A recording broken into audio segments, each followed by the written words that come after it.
Pax et bonum, amis auditeurs, nous retrouvons, Nicole, avec vous pour vous présenter l'histoire, la merveilleuse histoire de François d'Assise, cet homme qui traverse les siècles, ce saint qui nous est plus proche encore aujourd'hui qu'à son époque, ou son époque bien sûr qui a marqué le tournant même de l'Église en plein Moyen-Âge, dans ce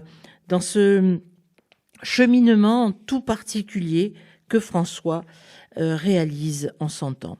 Et c'est avec Julien Green, qui est donc Julien Green bien sûr, écrivain, historien, qui va nous présenter Frère François à travers aussi une Italie divisée par les guerres entre les murs d'une petite cité moyenâgeuse, Assise.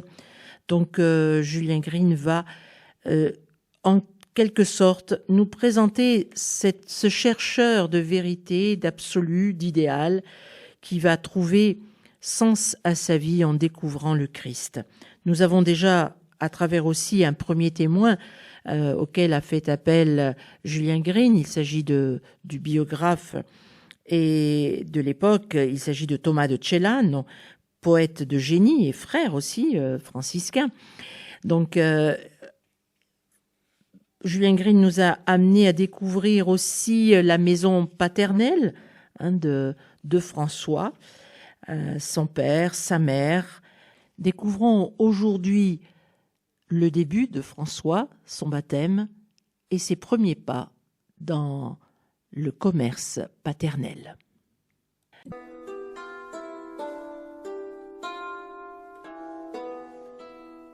L'histoire en marche. Les voyageurs arrivaient sans cesse, suivis d'un cortège de nouvelles, pareil à des journaux vivants. Et, dans ces allées et venues fréquentes d'Italie en France, Bernardone rapportait les derniers récits de la lutte des communes picardes et flamandes pour leur liberté contre le régime ecclésiastique et féodal. Dans l'ombre de la grande salle où son père recevait ses amis, le petit garçon devait écouter avidement ces échos de désordre. Le sang coulait dans ces histoires passionnantes, et François grandissait dans une atmosphère d'agitation politique et de rumeurs de guerre.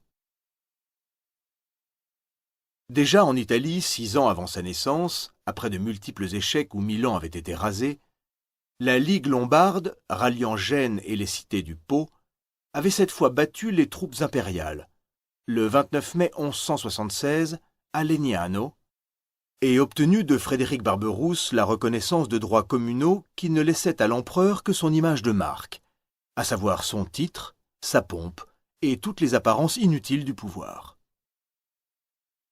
En 1187, une nouvelle secoua la chrétienté. Le sultan avait pris Jérusalem. Contre Saladin, les princes d'Occident se croisèrent, mais seul l'empereur exécuta son vœu. Malheureusement, alors que la Syrie lui était ouverte, il se noya en se baignant dans le Cydnus, et les troupes allemandes se dispersèrent bientôt. Le corps de Barberousse n'ayant pas été retrouvé, la légende s'en empara. Il y a toujours de quoi faire une légende au Moyen-Âge, et le plongea à son tour dans les eaux d'une léthargie prophétique dont les remous nous parviennent jusque dans les poèmes de Heine. Le monde changea.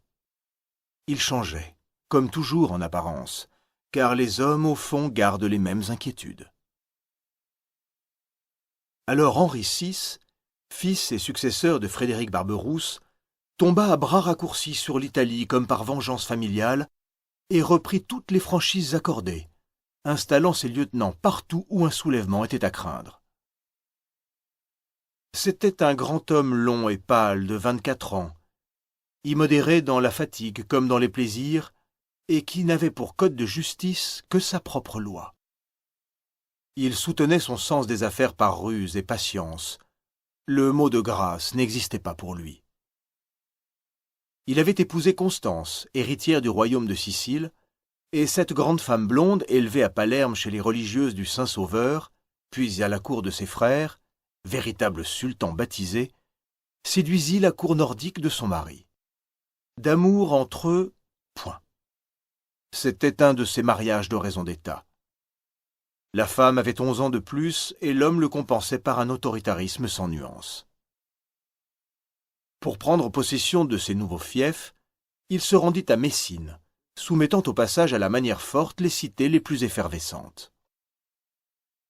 À Assise, le duc Conrad d'Urslingen fut chargé d'imposer la paix germanique et s'installa dans la forteresse qui dominait la ville, la Rocca Alta, d'où ses troupes firent régner l'ordre. Il était duc de Spolète et vivait d'un château à l'autre. Il y eut un moment de tranquillité forcée, mais prospère. François avait 8 ans à la mort de Frédéric Barberousse, et on ne parlait de liberté conquise que dans la France lointaine, la patrie de sa mère. Dans le sud, il en allait tout autrement. Henri VI faisait la loi.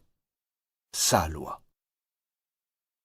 À Palerme, dans une tradition toute byzantine, le jeune Guillaume, fils de Tancrède qui avait soulevé la Sicile, dut porter lui-même pendant la messe la couronne des 2 royaumes sur un coussin et la déposer aux pieds d'Henri VI à la fin du credo. Quelques jours plus tard, le lendemain de Noël, cet enfant de 8 ans eut les yeux crevés et fut châtré. Les cadavres de Tancrède et de Roger de Sicile, qui avaient été l'âme de la révolte normande, furent tirés de leurs tombeaux et décapités sur la place publique.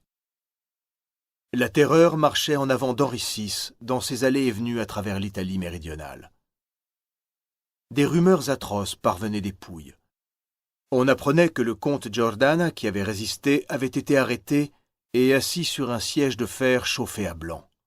On l'avait coiffé d'une couronne de métal incandescent qu'on avait enfoncée à coups de maillet sur sa tête, et une seconde couronne de fumée s'était élevée au-dessus du supplicié. Pendant ce temps, l'impératrice enceinte dut s'arrêter à Jesi et accoucha, sous une tente dressée en toute hâte sur la place communale, d'un garçon, le futur Frédéric II. Puis elle gagna le château de Foligno, résidence favorite de Conrad d'Urslingen. Le petit Frédéric devait être baptisé quelques mois plus tard, au début de 1195, sur les mêmes fonds baptismaux de pierre et de porphyre que le petit Giovanni di Bernardone.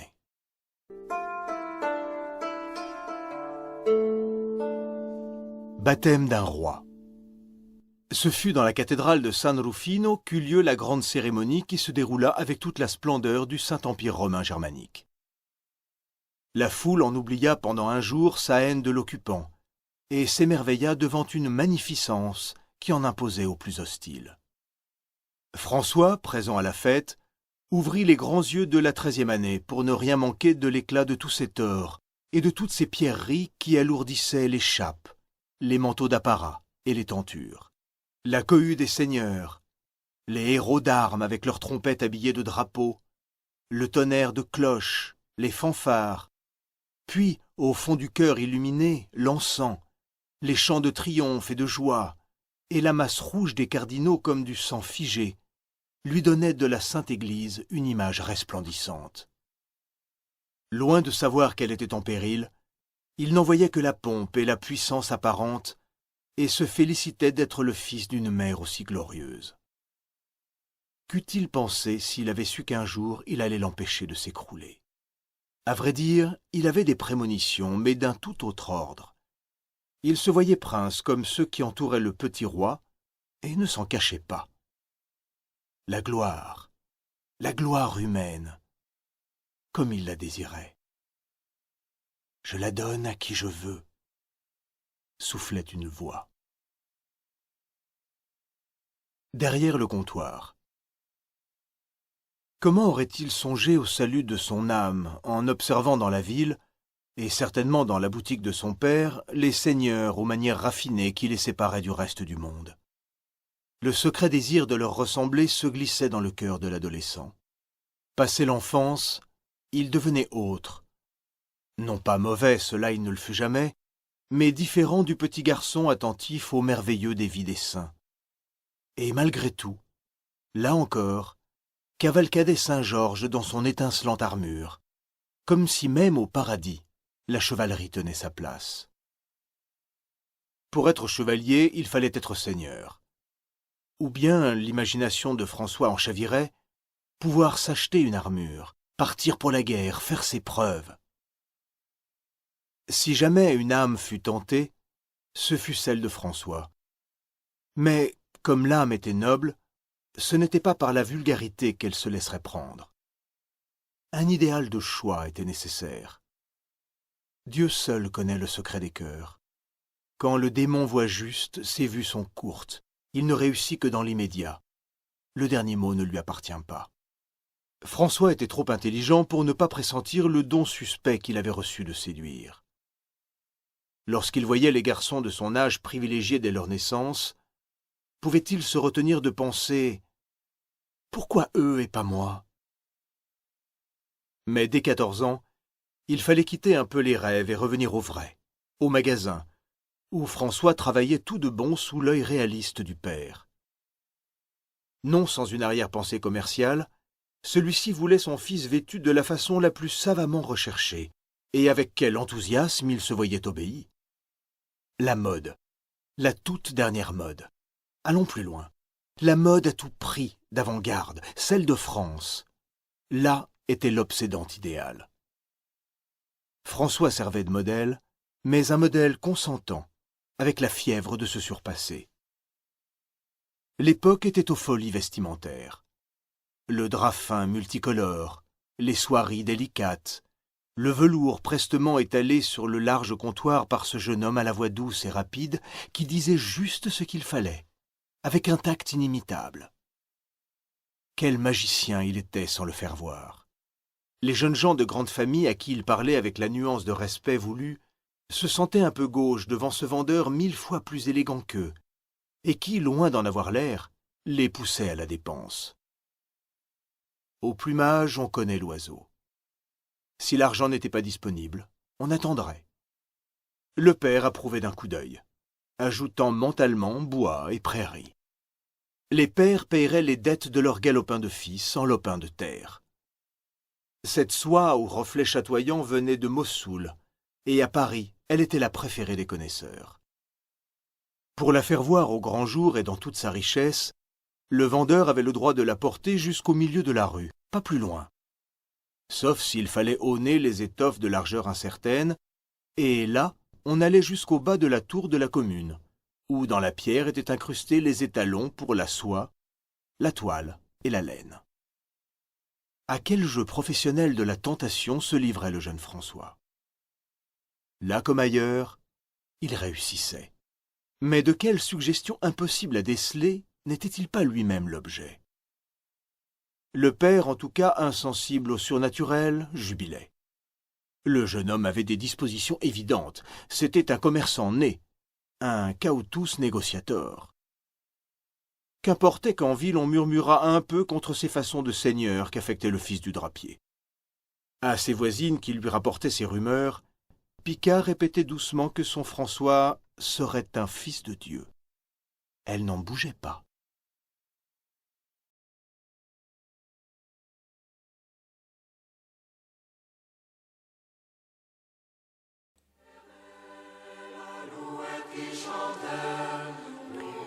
Rendez-vous la semaine prochaine, amis auditeurs. Nous retrouverons Frère François à travers le magnifique ouvrage de Julien Green aux éditions Saint-Léger pour poursuivre justement la découverte de cette jeunesse de François avant bien sûr sa conversion, cette fameuse oisive jeunesse. Rendez-vous la semaine prochaine.